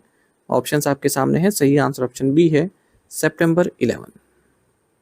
तो नेशनल फॉरेस्ट मार्टियर्स डे ये हर साल भारत में 11 सितंबर को मनाया जाता है और उन सभी लोगों को या फॉरेस्ट पर्सनल को श्रद्धांजलि दी जाती है, सिटीजन्स को, जिन्होंने फॉरेस्ट एंड वाइल्ड लाइफ को प्रोटेक्ट करने के लिए अपनी लाइफ भी सेक्रीफाइस कर दी। खास करके ये जो डे है ये खेजड़ली मैसेकर 1730 में जो हुआ था इससे लिंक्ड है, जहाँ अमृता देवी और 363 मेंबर्स ऑफ बिश्नोई कम्युनिटी ने मार दिया गया था क्योंकि ये ट्री को गिराने के अगेंस्ट प्रोटेस्ट कर रहे थे। और इंडियन गवर्नमेंट ने 11 सितंबर को नेशनल फॉरेस्ट मार्टियर्स डे 1982 को घोषित किया, हालांकि 2013 से इसे हम मनाने लगे। Who recently surpassed Elon Musk to become the world's richest person? हाल ही में एलन मस्क को पछाड़कर दुनिया का सबसे अमीर व्यक्ति कौन बना? राइट आंसर ऑप्शन भी है Larry Ellison. Elon Musk world के रिचेस्ट पर्सन अब नहीं रहे हैं क्योंकि लैरी एलिसन ये वर्ल्ड के रिचेस्ट पर्सन बन गए हैं, एक को फाउंडर है ओरेकल के। तो ब्लूमबर्ग बिलियनियर्स इंडेक्स के अकॉर्डिंग एलिसन की वेल्थ 393 बिलियन US डॉलर पहुंच चुकी है, वहीं मस्क की 385 बिलियन US डॉलर है। Which launch vehicle technology was transferred under the recent agreement involving NSIL, ISRO, InSpace and HAL? हाल ही में NSIL, ISRO, InSpace और HAL के बीच हुए समझौते के तहत कौन सी प्रक्षेपण वाहन प्रौद्योगिकी हस्तांतरित की गई है? ऑप्शन आपके सामने है। सही आंसर ऑप्शन सी है, SSLV। तो एक टेक्नोलॉजी ट्रांसफर एग्रीमेंट साइन किया गया है new space India limited NSIL, Indian space research organisation यानी कि ISRO, Indian national space promotion and authorisation centre यानी कि इन स्पेस, और हिंदुस्तान एरोनॉटिक्स लिमिटेड HAL के बीच में, ताकि small satellite launch vehicle technology SSLV technology को ट्रांसफर किया जा सके। तो इसरो द्वारा इसको डेवलप किया गया है। जो SSLV आप सभी जानते हैं लॉन्च व्हीकल है ये, है ना, जो सैटेलाइट्स वगैरह हम लॉन्च करते हैं, पेलोड्स लॉन्च करते हैं, वो SSLV के जरिए भी करते हैं। और एक स्मॉल सैटेलाइट लॉन्च व्हीकल की तरह ये बनकर उभरा है। तो इसी की किस तरह से इसको बनाया जाता है, इसी से संबंधित जो टेक्नोलॉजी है ट्रांसफर की गई है। Which institution launch the AI based mental health and wellness programme never alone? किस संस्थान ने AI आधारित मानसिक स्वास्थ्य और कल्याण कार्यक्रम नेवर अलोन लॉन्च किया? ऑप्शन डी राइट आंसर है, AIIMS New Delhi. All India institute of medical sciences AIIMS New Delhi ने एक AI based mental health and wellness programme launch किया जिसका नाम है नेवर अलोन, ताकि स्टूडेंट्स के मन में जो सुसाइड्स के थॉट्स आते हैं, ठीक है, और जो मेंटल हेल्थ अवेयरनेस है वो इम्प्रूव हो सके, सुसाइडल थॉट्स को वो जो है साइड में कर सकें, उनकी काउंसलिंग की जाएगी ऐसे स्टूडेंट्स की। तो इस प्रोग्राम को लॉन्च किया गया वर्ल्ड सुसाइड प्रिवेंशन डे 10 सितंबर को जो मनाया जाता है। इस मौके पर 24/7 virtual and offline consultations provide की जा रही है मेंटल हेल्थ एक्सपर्ट्स के साथ, वो भी एक ऐप के जरिए। वेब बेस्ड ऐप है, व्हाट्सएप के जरिए भी एक्सेस किया जा सकता है। विच ऑर्गेनाइजेशन रिसेंटली लॉन्च्ड बाल वाटिका DTH टीवी चैनल एंड दीक्षा 2.0? हाल ही में किस संगठन ने बाल वाटिका DTH टीवी चैनल और दीक्षा 2.0 लॉन्च किया है? राइट आंसर ऑप्शन सी है, NCERT। National council of educational research and training यानी कि NCERT, इसने 2 नए इनिशिएटिव्स लॉन्च किए हैं। एक तो है बाल वाटिका DTH टीवी चैनल, दूसरा है दीक्षा 2.0। तो नेशनल एजुकेशन पॉलिसी 2020 के तहत जो लर्निंग है उसको इम्प्रूव करने के लिए लॉन्च किए गए हैं बाल वाटिका PM ई विद्या DTH चैनल नंबर 35। इसका मकसद है जो बच्चे हैं 3 से 6 साल के, उनमें फाउंडेशनल लिटरेसी और न्यूमरेसी को बढ़ाना, ठीक है। तो इसमें जो टीचर्स हैं, आंगनवाड़ी वर्कर्स हैं, पेरेंट्स हैं, उनके लिए ऑडियो विजुअल कंटेंट दिया गया है। दीक्षा 2.0 प्लेटफॉर्म ये structured lessons, assessments, performance feedback, AI part features जैसे read aloud, closed captioning, multilingual text translation in 12 languages, ये सब प्रोवाइड कराता है। NCERT ने प्रशस्त 2.0 भी लॉन्च किया है जो कि जो डिसेबल बच्चे हैं उनकी स्क्रीनिंग में काम आता है। Which card variants backed by fixed deposits were introduced by Suryoday small finance bank? Suryoday लघु वित्त बैंक द्वारा सावधि जमा आधारित होगा। सूर्योदय लघु वित्त बैंक द्वारा सावधि जमा आधारित कौन से कार्ड संस्करण पेश किए गए हैं? राइट आंसर ऑप्शन सी है, रुपे सेलेक्ट एंड प्लेटिनम। सूर्योदय स्मॉल फाइनेंस बैंक ने 2 सिक्योर्ड क्रेडिट कार्ड लॉन्च किए जो कि फिक्स डिपॉजिट से संबंधित हैं और हर ट्रांजैक्शन पे 0.5% कैशबैक भी देते हैं। सूर्योदय small finance bank Mumbai based bank है और इसने जो ये 2 सिक्योर्ड क्रेडिट कार्ड्स लॉन्च किए हैं FD से रिलेटेड, एक तो है सूर्योदय SFB रुपे सिलेक्ट, दूसरा है प्लेटिनम, ठीक है। 2 वेरिएंट्स ने लॉन्च किए हैं और ये उन कस्टमर्स के लिए हैं जो क्रेडिट कार्ड्स के लिए क्वालिफाई नहीं करते, जिनके पास सैलरी स्लिप नहीं है, ठीक है, तो उनके पास उनको क्रेडिट कार्ड देने मुश्किल होती है बैंक द्वारा, तो उनके लिए लॉन्च किया गया है। तो अब क्या होगा ना, इसमें जैसे जितने रुपए की FD है उतने रुपए की आपको क्रेडिट लिमिट दे दी जाएगी, एक क्रेडिट कार्ड दे दिया जाएगा कि आप इतने रुपए तक का क्रेडिट यूज़ कर सकते हो, ठीक है, जितने की FD है आपकी, अगर आपने FD बनवाई है उस बैंक अकाउंट में।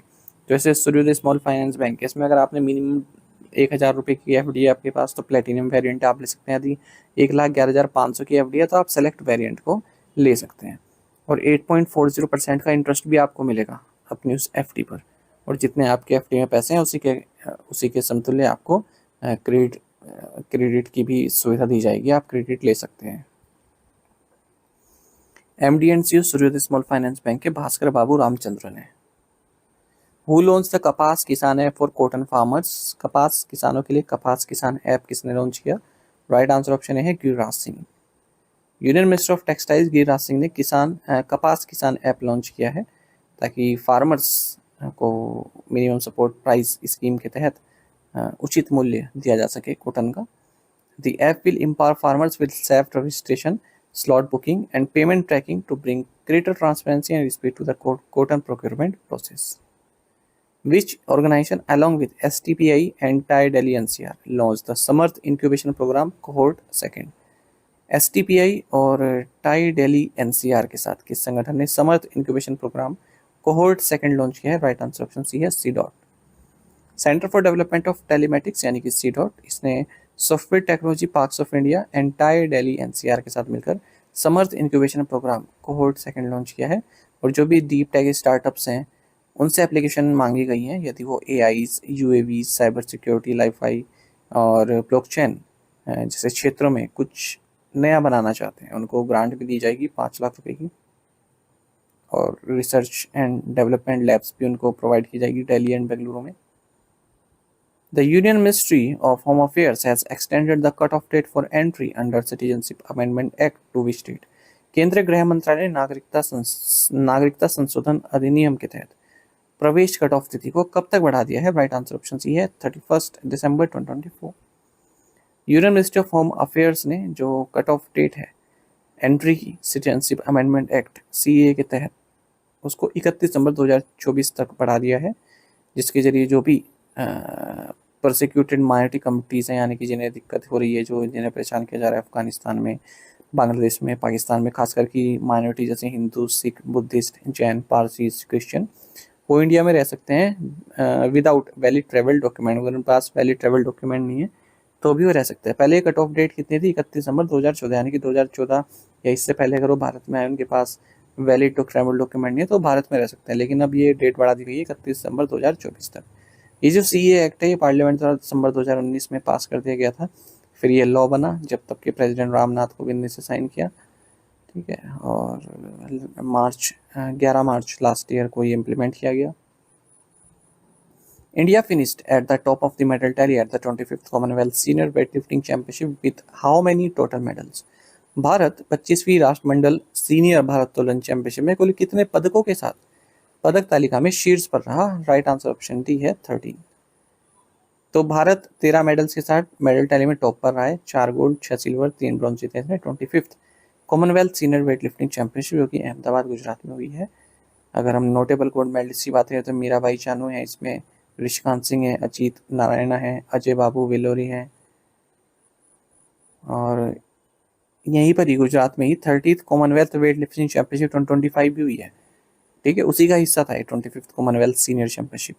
तो ओवरऑल अगर हम इन सब चैंपियनशिप को मिला देंगे तो भारत ने 40 मेडल जीते हैं, जिसमें 27 गोल्ड है। FIEO recently signed an MOU with which fintech company to promote cross-border payments? FIEO ने हाल ही में सीमा पार भुगतान को बढ़ावा देने के लिए किस फिनटेक कंपनी के साथ एक समझौता ज्ञापन पर हस्ताक्षर किए? राइट आंसर ऑप्शन डी है BriskPe. The federation of Indian export organisation, इसने MOU साइन किया है ब्रिस्क पे के साथ, जो कि एक फिनटेक कंपनी है, ताकि जो MSMEs हैं उनको एक secure, efficient and compliant cross border payments की सुविधा दी जा सके। ठीक है, क्रॉस बॉर्डर पेमेंट यानी कि यहाँ से भारत से जो सामान जा रहा है MSME द्वारा, तो उसकी पेमेंट भी चाहिए होती है विदेश से, तो उसके लिए एक क्रॉस बॉर्डर पेमेंट्स की एक सुविधा प्रोवाइड कराएगा ब्रिस्क पे, जो कि एक फिनटेक कंपनी है। In which state of India was the India's first vulture conservation portal launched? Bharat का पहला गिद्ध संरक्षण पोर्टल किस राज्य में लॉन्च किया गया? राइट आंसर ऑप्शन है आसाम। तो आसाम बेस्ड फाउंडेशन है, एक आसाम में स्थित है, इसने इंडिया का first vulture conservation portal launch किया है, और पोर्टल का नाम है वी फाउंडेशन, माफ़ कीजिएगा, फाउंडेशन का नाम है वी फाउंडेशन इंडिया। इसने गुवाहाटी यूनिवर्सिटी का जो डिपार्टमेंट ऑफ जूलॉजी है उसके साथ मिलकर वल्चर नेटवर्क एक पोर्टल है, इसको लॉन्च किया है। कंप्रहेंसिव नॉलेज अवेयरनेस यहाँ पर प्राप्त की जा सकती है वल्चर से रिलेटेड, और इंटरनेशनल वल्चर अवेयरनेस डे के दिन इसको लॉन्च किया गया, जो कि सितंबर के फर्स्ट सैटरडे को मनाया जाता है। विच बैंक ऑर्गेनाइज्ड स्पर्श वीक 2025? किस बैंक ने स्पर्श सप्ताह 2025 का आयोजन किया? राइट आंसर ऑप्शन बी है एक्सिस बैंक। तो एक्सिस बैंक स्पर्श वीक 2025 सेलिब्रेट किया है, जिसमें 5868 ब्रांचेज जो एक्सिस बैंक की है उसके 1 लाख एम्प्लॉयज़ ने पार्टिसिपेट किया है, अपना एक्सपीरियंस शेयर किया है कस्टमर्स के साथ। 1 से 5 सितंबर तक मनाया गया। इसका थीम था raise the bar. Which fintech platform collaborated with SIDBI to launch digital first उद्यम जनरेशन थ्रू द उद्यम असिस्टेंट प्लेटफॉर्म? किस फिनटेक प्लेटफॉर्म ने उद्यम असिस्ट प्लेटफॉर्म के माध्यम से डिजिटल फर्स्ट उद्यम जनरेशन को लॉन्च करने के लिए सिडबी के साथ सहयोग किया? राइट आंसर ऑप्शन बी है, फोन पे। तो फिनटेक प्लेटफॉर्म में फोन पे ने सिडबी के साथ मिलकर digital first Udyam generation through the Udyam assist platform को लॉन्च किया है एमएसएमईज के लिए। ठीक है, this initiative allows informal micro enterprises to unlock a wide range of benefits such as access to government schemes and tax benefits, the ability to open business bank accounts and access to digital payment ecosystem and financial services। जो भी informal micro enterprises हैं वो भी government schemes का फायदा ले पाएंगी, tax benefits ले पाएंगी, बिजनेस बैंक अकाउंट्स अपने ओपन कर पाएंगी।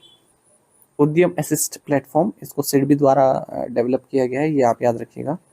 जो आईएमईज हैं यानी कि इनफॉर्मल माइक्रो एंटरप्राइजेस हैं वो ऑनलाइन रजिस्टर कर सकती हैं जो भी एजेंसीज हैं उनके साथ इस प्लेटफॉर्म के माध्यम से। व्हाट इज द रिवाइज्ड पर transaction limit for capital market investments and insurance via UPI? UPI के माध्यम से पूंजी बाजार निवेश और बीमा के लिए संशोधित प्रति लेन देन सीमा क्या है? राइट आंसर ऑप्शन सी है, 5 लाख रुपीज। 15 सितंबर 2025 से national payments corporation of India NPCI ने नए रूल्स लागू किए हैं यूपीआई के लिए, यूनिफाइड पेमेंट इंटरफेस के लिए। ट्रांजैक्शन लिमिट्स बढ़ा दी हैं कुछ स्पेसिफिक हाई वैल्यू कैटेगरीज के लिए। तो यूज़र अब 10 लाख रुपए तक का ट्रांजैक्शन कर सकते हैं 24 घंटे में यूपीआई के जरिए। हालांकि regular person to person transfer limit 1 lakh रुपए पर डे की है। देख लेते हैं क्या क्या चेंज है। देखिए, जो capital market investment insurance sector है उसमें 2 लाख से बढ़ाकर 5 लाख रुपए पर ट्रांजैक्शन कर दी गई है, और जो डेली कैप है वो 10 लाख रुपए की रहेगी। यही हमारा क्वेश्चन भी था, 5 लाख रुपए वाला पर ट्रांजैक्शन। ठीक है, ये देखिए, ये ना पर ट्रांजैक्शन 5 लाख रुपए। दूसरा देखें, गवर्नमेंट ई मार्केट प्लेस के लिए देखें तो 5 लाख रुपए पर ट्रांजैक्शन है, पहले 1 लाख रुपए था। ट्रैवल बुकिंग्स के लिए 1 लाख से बढ़ाकर 5 लाख रुपए पर ट्रांजैक्शन कर दिया है। क्रेडिट कार्ड बिल पेमेंट्स के लिए 5 लाख रुपए कर दिया गया है सिंगल पेमेंट में, और 6 लाख डेली की कैप है। लोन्स एंड ईएमआई कलेक्शंस के लिए 5 लाख रुपए पर ट्रांजैक्शन और 10 lakh rupees per day. Jewellery purchases के लिए 2 लाख रुपए पर ट्रांजैक्शन कर दिया, डेली लिमिट 6 लाख रुपए। बैंकिंग सर्विसेज के लिए ट्रांजैक्शन कैप 5 लाख रुपए कर दी गई है। फॉरेक्स पेमेंट थ्रू पीबीएस इसको 5 लाख रुपए पर ट्रांजैक्शन कर दिया गया है। डिजिटल अकाउंट ओपनिंग ये 2 लाख रुपए पर ही अनचेंज्ड है। Who was elected as the 15th vice president of India? Bharat के 15वें उपराष्ट्रपति के रूप में किसे चुना गया है? ऑप्शंस आपके सामने हैं। सही आंसर ऑप्शन सी है, सीपी राधाकृष्णन। सीपी राधाकृष्णन, इनका फुल नेम है चंद्रपुरम पोन्नुसामी राधाकृष्णन। 12 सितंबर 2025 को इन्होंने भारत के 15वें उपराष्ट्रपति के रूप में शपथ ली है। प्रेसिडेंट द्रौपदी मुर्मू ने इन्हें शपथ दिलाई है राष्ट्रपति भवन में। थोड़ी सी इनकी प्रोफाइल जान लेते हैं। तमिलनाडु से आते हैं और जुलाई 2024 से सितंबर 2025 तक महाराष्ट्र के गवर्नर रहे। उससे पहले झारखंड के गवर्नर थे। भारतीय जनता पार्टी के मेंबर रहे हैं, राष्ट्रीय स्वयंसेवक संघ से भी जुड़े हुए हैं, और सबसे पहले लोकसभा में ये चुने गए थे कोयम्बटूर से 1998 में। फिर 1999 में जब री इलेक्ट हुए जनरल इलेक्शंस में। बीजेपी के स्टेट प्रेसिडेंट भी रहे हैं तमिलनाडु में 2003 से 2006 के बीच में। Which regiment is leading the Indian Army contingent in SAPAD 2025? SAPAD 2025 में भारतीय सेना दल का नेतृत्व कौन सी रेजिमेंट कर रही है? राइट आंसर ऑप्शन डी है, कुमाऊं रेजिमेंट। तो इंडियन आर्म फोर्सेस कॉन्टिजेंट, जो भारतीय आर्म फोर्सेस है उनका जो एक दल है, वो ज़ैपेड 2025 मिलिट्री एक्सरसाइज में पार्टिसिपेट करने के लिए रशिया निकल चुके हैं। ये एक मल्टीलैटरल जॉइंट मिलिट्री एक्सरसाइज है। कहाँ पर हुई रही है? रशिया में, और भारत की ओर से कुमाऊं रेजिमेंट के ट्रूप्स इसमें पार्टिसिपेट कर रहे हैं। Which ministry launch the beta version of आदि संस्कृति? किस मंत्रालय ने आदि संस्कृति का बीटा वर्जन या बीटा संस्करण लॉन्च किया है? राइट आंसर ऑप्शन डी है, ministry of tribal affairs. Union tribal affairs ministry ने बीटा वर्जन लॉन्च किया है आदि संस्कृति का, जो कि एक डिजिटल प्लेटफॉर्म है tribal art forms and heritage के लिए। Minister of state for tribal affairs Durga Das Uikey द्वारा इसको लॉन्च किया गया है। और ये जो आदि संस्कृति है ये वर्ल्ड का फर्स्ट डिजिटल यूनिवर्सिटी है जो ट्राइबल कम्युनिटीज़ हैं उनके कल्चर और उनके ट्रेडिशनल नॉलेज को प्रिजर्व एंड प्रमोट करने के लिए। एक ऑनलाइन मार्केट प्लेस भी है जो ट्राइबल आर्टिशंस द्वारा जो प्रोडक्ट्स बनाए गए हैं उनको भी एक मार्केट प्रोवाइड कराया जा रहा है। 3 कंपोनेंट है, एक तो है आदि विश्वविद्यालय यानी कि डिजिटल ट्राइबल आर्ट एकेडमी। इसमें 45 इमर्सिव कोर्स हैं, tribal dance, paintings, craft, music, folklore से संबंधित। आदि संपदा है दूसरा कंपोनेंट, इसमें 5000 से ज़्यादा डॉक्यूमेंट्स हैं अलग 5 थीम्स पर, paintings, dance, clothing, textiles, artifacts, livelihood. तीसरा है आदि हाट, ऑनलाइन मार्केट प्लेस है, जो भी ट्राइबल्स द्वारा बनाए गए हैं प्रोडक्ट्स उनकी जानकारी मिलती है, उन्हें बाय भी किया जा सकता है। World first aid day is observe annually on which day, विश्व प्राथमिक चिकित्सा दिवस प्रतिवर्ष कब मनाया जाता है? राइट आंसर ऑप्शन डी है second Saturday of September. World first aid day सितंबर के दूसरे शनिवार को मनाया जाता है, इस बार 13 सितंबर को मनाया जा रहा है। 2025 में इसका थीम है first aid and climate change. Which country inaugurated Africa's largest hydro electric project, किस देश ने अफ्रीका की सबसे बड़ी जल विद्युत परियोजना का उद्घाटन किया? राइट आंसर ऑप्शन डी है यूथोपिया। यूथोपिया ने अफ्रीकन कॉन्टिनेंट के लार्जेस्ट हाइड्रो इलेक्ट्रिक प्रोजेक्ट को इनोग्रेट किया है। इसका नाम है grand Ethiopian Renaissance dam, river Nile के ट्रिब्यूटरी पर है ये बना हुआ, 170 मीटर ऊंचा है और ब्लू नाइल के 2 किलोमीटर के दायरे में है। 74 billion cubic metres of water hold कर सकता है, 5150 मेगावाट की इलेक्ट्रिसिटी जनरेट कर सकता है। तो इस तरह की जनरेशन लार्जेस्ट है ये अफ्रीकन कॉन्टिनेंट में। यूथोपिया के प्राइम मिनिस्टर अबी अहमद हैं, कैपिटल अदिस अबाबा है, करेंसी है यहाँ की Ethiopian Bir. In which city was the Vikramaditya वैदिक क्लॉक लॉन्च्ड, विक्रमादित्य वैदिक घड़ी का शुभारंभ किस शहर में किया गया? राइट आंसर ऑप्शन सी है भोपाल। भोपाल में मध्य प्रदेश चीफ मिनिस्टर मोहन यादव ने विक्रमादित्य वैदिक क्लॉक को लॉन्च किया है, इसकी मोबाइल एप्लीकेशन भी लॉन्च की गई है, ठीक है। और विक्रमादित्य वैदिक क्लॉक सिंबल रहा इंडियन ट्रेडिशन का, वैदिक समय में जो टाइम कैलकुलेशन है वो इससे देखा जाता था। Which organization developed India's first indigenous multi stage malaria vaccine, किस संगठन ने भारत का पहला स्वदेशी बहुचरण मलेरिया टीका विकसित किया? राइट आंसर ऑप्शन सी है Indian council of medical research, ICMR। Union government ने 5 फर्म्स को या 5 कंपनीज को लाइसेंस दिया है कि वो इंडिया की जो first indigenous multi stage malaria vaccine है उसको मैन्युफैक्चर कर सकते हैं, कमर्शलाइजेशन कर सकते हैं। तो इस मलेरिया वैक्सीन को बनाया है Indian council of medical research और इसके पार्टनर्स ने। तो किन कंपनीज को लाइसेंस दिया गया है इसके मैन्युफैक्चरिंग का? एक तो है इंडियन इम्यूनोलॉजिकल लिमिटेड, दूसरी है tech invention life care private limited, फिर है panacea biotech limited, biological E limited और जाइडस लाइफ साइंसेस। तो ये बनाएंगे इस वैक्सीन को, इसका नाम है एडफेल्सीवैक्स। तो मलेरिया जो होता है ना प्लाज्मोडियम फैल्सीपैरोन के कारण होता है, तो उसी को प्रिवेंट करेंगे शरीर में। India recently signed a bilateral investment agreement with which country, Bharat ने हाल में किस देश के साथ द्विपक्षीय निवेश समझौते पर हस्ताक्षर किए हैं? राइट आंसर ऑप्शन बी है इजराइल। भारत और इजराइल ने एक बायलैटरल इन्वेस्टमेंट एग्रीमेंट साइन किया है न्यू दिल्ली में, भारत की ओर से union finance and corporate affairs minister Nirmala Sitharaman और इसराइल के फाइनेंस मिनिस्टर बेजालेल स्मोट्रिच के बीच में किया गया है। इन्वेस्टमेंट बढ़ेगा इससे दोनों ही देशों के बीच में, और म्यूचुअल इन्वेस्टमेंट ये सब, मतलब इन्वेस्टमेंट से रिलेटेड ये पूरा ट्रेड रहा है, एक दूसरे कंट्री में इन्वेस्टमेंट की जाएगी, आसान बनाया जाएगा इन्वेस्टमेंट प्रोसेस को। Which renowned Indian author release the memoir Mother Mary comes to me, किस प्रसिद्ध भारतीय लेखक ने संस्मरण Mother Mary comes to me का विमोचन किया? राइट आंसर ऑप्शन सी है अरुंधति रॉय। जानी मानी ऑथर है अरुंधति रॉय, बुकर प्राइज भी जीता हुआ इन्होंने the God of small things के लिए। इन्होंने एक अपना मेमोर लॉन्च किया जिसका नाम है Mother Mary comes to me. ये पूछा जाएगा एग्जाम में, कुछ लेखक ऐसे होते हैं जिनके एग्जाम में पूछे ही जाते हैं, जैसे अरुंधति रॉय हो गया, रस्किन बॉन्ड हो गया, ठीक है, सलमान रश्दी हो गए, विक्रम सेठ, इन लेखकों के पूछे ही जाते हैं, चेतन भगत। पेंगुइन हेमिस हैमिल्टन द्वारा पब्लिश किया गया है। एक और बुक देख लेते हैं, जाने माने एक्टर और मोटिवेशनल स्पीकर अनुपम खेर ने अपना 4th बुक का टाइटल लॉन्च किया है, इसका नाम है डिफरेंट बट नो लेस।